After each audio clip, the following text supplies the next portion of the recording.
네, 화면을 보니까 아마 너무 떠오르고 좀 설레고 기억나고 하지만 다시 하려면 저걸 또 어떻게 하나 그런 생각이 드는데요. 오늘은 결혼과 관련한 몸풀기 시간이죠. 관련 검색어를 볼 텐데 오늘은 감성과 관련한 검색어를 하게 되겠습니다. 함께 보시죠. 1위가 아직 공개가 안 됐어요. 저는 러블리한 단어가 많을 줄 알았는데 오히려 행복도 있지만 반대, 고민, 갈등, 불행, 후회까지 있네요. 사실 보면 네. 그런 거 있잖아요. 그 MBC에서 하나요? 우리 결혼했어요 시리즈가 시즌 3, 4까지 막 나오로서 많이 히트를 치고 있지만 제가 이런 말씀드리면 이 공감하실 분이 어느 정도 많을 거라고 저는 생각을 하는데 이거 환상이죠. 그 우리 결혼했으네라는 건 정말 꿈 같은 얘기가 많고 사실 저는 이렇게 보고 있어요. 결혼하면서 남자건 여자건 총각이건 처녀때랑 완전히 바뀌는 게 결혼하면 정말 생활인이 되는 거예요. 정말 생활을 해야 되기 때문에 많은 것이 바뀌죠. 아마 공감하신 분 정말 많을 텐데 실제 정말 처녀분들 이거 모릅니다. 정말 생활인이 되면 얼마나 생활이 각박해지고 앞서 이자도 얘기했지만 뭐 부족은 조금 더 했다고 좀 혼나고 이게 보면 맞아요. 총각들은 상상치도 못했던 일이잖아요. 이제 총각들이 사실 아무리 나이가 많아도 총각들과 유부남의 차이가 나는 게 총각들이 그럼요. 이제 주머니가 가벼워요. 왜냐면 그냥 항상 기분대로 막 쓰고 이러는데 결혼하면 가장으로서 너무 무거운 책임이 양쪽에 딱 여겨져 있기 아무래도, 때문에 네. 이것 때문에 책임감과 부담감이 밀려들 수밖에 없어요. 그러다 보니까 자연스럽게 뭐 관련된 단어들이 고민이라든지 갈등, 뭐 불행 이런 얘기가 올 수밖에 없죠. 네. 사실 보니까 이 차트를 보니까 드는 생각이 오죽하면 개그맨 박명수 씨가 이런 명언을 남겼겠습니까? 결혼과 죽음은 미룰 수 있을 때까지 미뤄라. 근데 사실 그 결혼 얘기 하셨지만 결혼도 그렇지만 결혼식 자체하면 정말 스트레스 많이 받잖아요. 그래갖고 정말 결혼식 2번 하는 사람 보면 존경스럽다는 생각한다는 얘기 많이 공감하실 거예요, 정말. 네. 이기찬 기자께서는 듣기로 굉장히 공처가라고 들었는데 그러세요? 저는요, 공처가가 아니라 제 인생의 목적이 와이프고요. 저의 인생의 멋지다. 종교이자.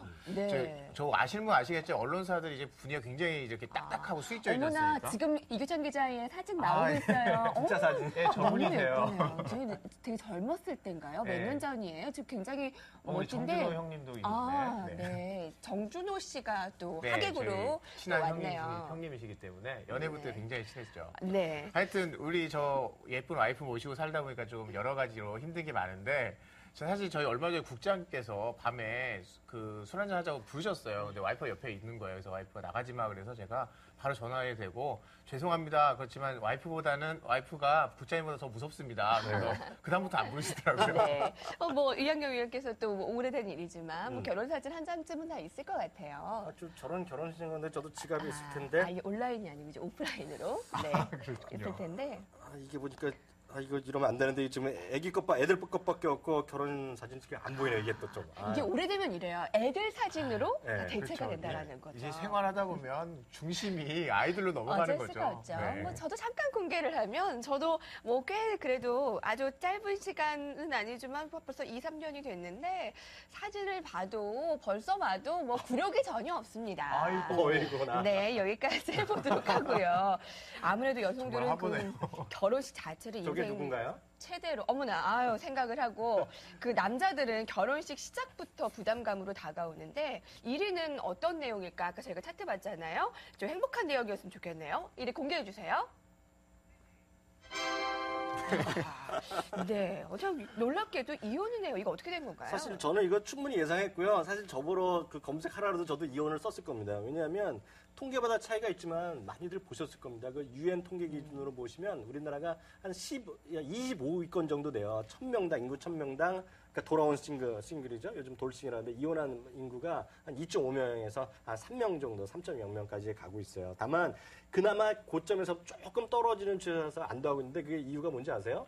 왜죠? 그 금요일 날 보면 그 KBS에서 그 사랑과 전쟁 하잖아요. 네, 시청률이 맞아요. 꾸준히 그 높잖아요. 유명하죠, 거기 아주. 보면 사주에 뵙겠습니다 이런 말 있죠. 그게 법적 이혼을 보면 이혼 수기 제도인데 사실 그 제도 이후 나온 다음에 그 이혼율이 많이 떨어졌다는 얘기가 맞아요. 진짜 있어요. 에이 승질나 때려쳐 하려다가 4주 후에 다시 생각해보자면 그 사이에 조금 하도 가라앉으니까. 그래서 줄어들긴 줄어들었지만 네. 그래도 말이죠. 놀라지 마세요. OECD의 또 통계인데 한 시간에요. 대한민국에서 한 시간에 14쌍이나 이혼 도장을 찍고 있고요. 또 이런 게 있어요. 결혼을 얼마만큼 한 데에 비해서 이혼한 커플이 많냐 보면 우리나라가 작년 기준으로 보면 한 32% 정도 돼요. 그러니까 어허. 한 100쌍이 결혼하는 해에 있으면 33쌍 네. 정도 이혼하거든요. 그 수치를 보더라도 우리나라가 한 30위권에 듭니다. 그만큼 엄청나게 이혼율이 높아지는 네. 것은 뭐 사실이다 이렇게 이해할 수 있겠죠. 좀 아쉬운 게 복잡하네요. 그 이혼하실 분들 얼마 전에 한 판사님 그러시는 거예요. 가정법원 앞에서 그 결혼하실 분들 미리 견학을 와서 한 2시간만 있어 보라는 거예요. 이혼하면서 그 앞에서 서로 싸우고 쌍욕하는 사람들 보면서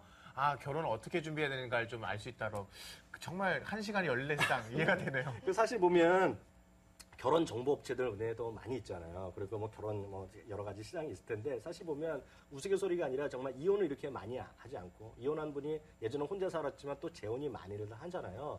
이런 재혼 시장이 또 형성돼 있지 않으면 아마 제가 봤을 때 줄도산하는 업체들 엄청 많을 거고요. 재혼 시장이 아, 떠오른다. 네, 엄청 클 수밖에 없어요. 사실 보면 네. 그 제가 그 처음에 이제 예전에 그 공부를 미국 갔을 때 보면 TV 광고에 보면은요 깜짝 놀란 게 두 가지가 있었어요. 하나가 교통사고가 나면 교통사고 처리했다는 TV 광고를 많이 하고요. 또 하나가 그만큼 많은 게 이혼에 고민되느냐는 게 TV 광고에 버젓이 나와요. 전화만 알려주고 최대한 보상받고 이런 거. 이런 것들이 정말 그 뭐 변호사가 워낙 미국에서 많았기 때문에 그런 얘기도 하겠지만 우리나라도 보면 이혼 전문 변호사들이 알게 모를 게 많을 거고요. 혹시 또 제가 이거 생활의 팁 하나 드릴까요? 이제 제 정도 나이 되면 결혼하고 뭐 15년 뭐 그런 된 분들이 많이 있잖아요. 혹시 모처럼 동창회나 이런 데 친구들 만나갖고 뭐 여자건 남자건 마찬가지 이거 이 말은 절대 금기셔야 되는 말이 있어요. 너 뭐 와이프랑 잘 사냐? 너희 남편 요즘 잘 사냐? 이런 얘기하면은요 완전히 그 분위기 싸해지는 거예요. 하면 안 절대 그런 얘기하면 안 돼요. 그분이 아닐 수도 있고. 그게 있으니까요. 워낙 많은 게 사회적 현상이죠. 아니 누가 그런 말 하더라고요. 사실 결혼했다 이혼할 때는 인내력 부족 때문에 하지만 재혼을 할 때는 기억력 부족 때문에 한다고. 사실 저는 재혼하신 분이 그렇게 대단해 보여요. 오히려. 특히 또 한번 이런 얘기하면 좀 그렇지만은요 재혼을 한 분들의 이혼율이요 통계를 보면 초혼보다 더 많아요. 한번 그런 얘기 있잖아요. 한 번 해본 길은 또 쉽게들 가잖아요. 그런 거죠. 아, 그래서 그런지 요즘에 결혼 정보 업체들이 그렇게 잘 된다고 해요. 사실은 결혼 시기가 늦어지니까 어떤 생각 있고 여자분들 공감하실 거예요. 오히려 젊을 때보다 나이가 들수록 더 까다로워지고 이제 결혼밖에 안 남았다는 생각 때문에 더 사람들 따지고. 네. 따지죠. 그러니까 실패에 대한 두려움이 크다 보니까 그래서 좀 사랑하는 사람 인생 한 번 하면 그냥 사랑하는 사람을 결혼해야지라는 생각도 드는데 말씀하신 대로 두 번, 세 번 한다면 더 신중해야 되니까 그래서인지 결혼정보업체 가는 데가 많아졌고 그래서 2000년대 초에는 한 500억 원 규모였던 이 결혼정보업체 시장이요. 작년에 1000억 원 규모까지 성장했다고 거의 2배가 해요. 됐네요. 네, 대단하죠. 그런데 업체 수가 무려 1193개. 대단하지 않습니까? 회원 수가 11만 명인데 업체 수가 어마어마하게 그 많아요. 듀오 이런데 선우 네네. 이런데 유명한데 그 알고도 1000개가 넘는다고요? 그렇죠. 우리가 알만한 데가 이제 듀오라든지 가연, 뭐 닥스클럽, 선우 이런 데가 좀 아는데 이게 좀 메이저가 한 6개 업체 된다 그러네요. 이 업체들이 시장 점유율이 전체 한 절반을 차지하고 나머지는 거의 영세한 업체들인데요. 지금 연평균 성장률만 따져봐도 한 15% 되니까 이대로만 2015년 가면 1,700억 원대까지 시장이 커질 거라고 합니다. 네. 아니 결혼 업체 수가 1,200개. 와, 대단하지 상상을 않습니까? 초월하는데 아마 뭐 다문화 신부 뭐 이런 것까지 다 합쳐서 될 것 그렇겠네요. 같아요. 글로벌 비슷한 예. 거고요. 네. 글로벌 시장까지 있으니까 뭐 맞아요. 지점도 많이 브랜치도 생길 거고요. 어제였죠. 박진영 씨, 가수 박진영 씨가 결혼 소식이 들리던데요. 박진영 씨도 재혼이죠. 아니 그런 얘기 하지 말고 좀 전에 얘기했는데 조언을 재혼 하셨는데. 그런 얘기하면 안 되죠. 아, 네네, 알겠습니다. 그냥 결혼인 박진영 건가요? 씨 네, 결혼. 결혼 축하드려요. 행복하게 사세요. 축하드립니다. 네, 그 스타들의 결혼은 대중들에게 언제나 관심거리이고 그 화려한 조명을 받는데 그 이병헌, 이민정 씨가 세계의 결혼식이라고 화려한 결혼식을 치렀어요. 사실 그때 그 대단하죠. 결혼 비용만도 그때 뉴스에 막 뜬 거 보니까 아마 1억 5천만이요. 1억 5천만 원 들었고요. 밥값만요. 밥값만 들었으니까 예를 들어서 그 꽃 장식하는 것도 뭐 수천만 원 들었겠죠. 아마 2천만 원 들지 대단하네요. 않았겠습니까? 근데 보면 그 호텔도 돈을 벌었겠지만은요. 이민정 씨가 결혼식에서 입은 옷 뭐 바로 뜬다잖아요. 뭐 5천만 원이다. 그리고 고소영 씨가 예전에 무슨 옷 바로 뜬다는 만큼 그만큼 시장 자체가 커져 있는 거고 얼마 전에 이보영 씨가 그 결혼하면서 웨딩 촬영을 뭐 스페인 갔다 왔다 이런 얘기 같잖아요. 그것도 하루짜리로 갔다 왔다 하거든요. 정말 그런 것만 하면 웨딩 시장도 그 사진 그런 시장도 엄청나게 커지는 거죠. 근데 사실 이거보다 더 중요한 이거는 사실 1억 5천만 원 갖고 뭐 뭐라 그럴 것도 없는 게 2011년인가요? 세계의 결혼식이라 그래갖고요. 영국의 윌리엄 왕자랑 케이트 맞아요. 있잖아요. 결혼은 한마디로 왕실 결혼. 대박이었는데 그 들어간 돈만 뭐 1,000억 원 이상이라 그래서 일부에서 비판적인 시각도 있었죠. 사실은 1,000억 원이니까 뭐 대단해 보이지만 왕 아닙니까? 왕실에서 결혼하기 때문에 뭐 그 정도는 사실 영국 경제가 침체된 걸 고려해서 좀 저렴하게 알뜰하게 했다고 합니다. 너무 예쁘다. 네. 그 정도인데 사실 왕실의 결혼이요 단순하게 그냥 개인의 결혼이 아니에요. 올림픽 그렇죠. 같은 대단한 이벤트고 심지어 이 덕분에 경제적 효과도 상당합니다. 1억 6,300만 파운드, 무려 2,780억 원어치의 소비 유발 효과가 있었고요. 게다가 영국 내에서만 일이 아니라 전 세계에서 100만 명이 이 결혼식 보겠다고 왔으니까 이 관광객으로 인한 효과만 해도 상당했던 거죠. 그 중계권도 다 팔았을 거 아닙니까? 저도 그렇죠. 이제 그 중계를 받고 저는 CNN 이런 데서 봤었는데 그거 다 봤고요. 그것뿐만 아니죠. 얼마 전에 그 로얄 베비라 그래갖고 또 애를 네. 낳잖아요. 맞아요. 그때도 관련 산업 해갖고 뭐 옷이라든가요, 그 유모차 이런 것들은 엄청 떴죠. 아, 네. 사실 네, 이 네. 그 중계 말씀하셨는데 이게 구글에서요 1년 동안 계속 웨딩을 검색하면요 시즌이 그렇게 일정해요. 왜냐하면 1년에 결혼하는 법이 항상 비슷하니까요. 근데 2011년 5월 그때만 유난히 웨딩에 대한 검색이 급증했었고 심지어 그 결혼식 본 사람들이 전 세계로 어마어마하게 몇 명이나 봤을 것 같으세요?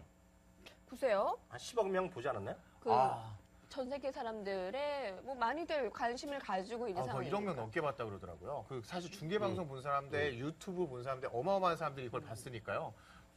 네, 그렇군요. 근데 요새는 스타들이 뭐 이렇게 호화로운 결혼식뿐만이 아니라 좀 의미 있고 간소한 결혼식도 많이 해요. 그리고 대표적으로 이효리씨가 네. 아주 간소하라고 얘기를 할 수 있는지 모르겠지만 그 제주도에서 했잖아요. 그러니까 아주 4명 간단하죠. 그 정말 가족들을 모아놓고 소금을 했는데 문제는 그 전에 돈을 벌어서 제주도에 땅도 사야죠. 제주도에 별장도 지어야죠. 그리고 하객들 그 비행기로 다 모셨을 거 아니야. 그런 돈 들으니까 뭐 돈 예. 많이 버셔야 되는데. 간소하려면 네. 돈이 더 많아야 되는군요. 간절하면 제주도에 땅부터 사야죠. 근데 제 친구는 정말 친한 사람들끼리 모여서 웨딩을 하고 싶은데 부모님이 안 된다고 지금까지 뿌리신 거 다 걷어야 된다고 그런 것도 그래서 있어요. 결국 못 했는데 이제 문화가 좀 바꿔야 되겠죠. 그리고 사실 예. 그 일본만 해도요. 그 한 100명 정도 안팎만 초청한다 그래요. 그래서 그렇게 친하지도 않은데 청첩장 주면 굉장한 결례라 그러더라고요. 그래서 사실 프라이빗한 결혼식이 좀 대세인데 한국에서는 아무래도 이게 식사 대접하고 잔치 벌이고 약간 이런 쪽으로 치중되다 보니까 어쩔 수 없이 관련 산업도 이런 쪽으로 좀 치중되는 것 같은 그런 생각 듭니다. 결혼과 관련한 행복하고 긍정적인 단어들이 더 많아지기를 기대하면서 빅데이터 로드맵 돌려보겠습니다.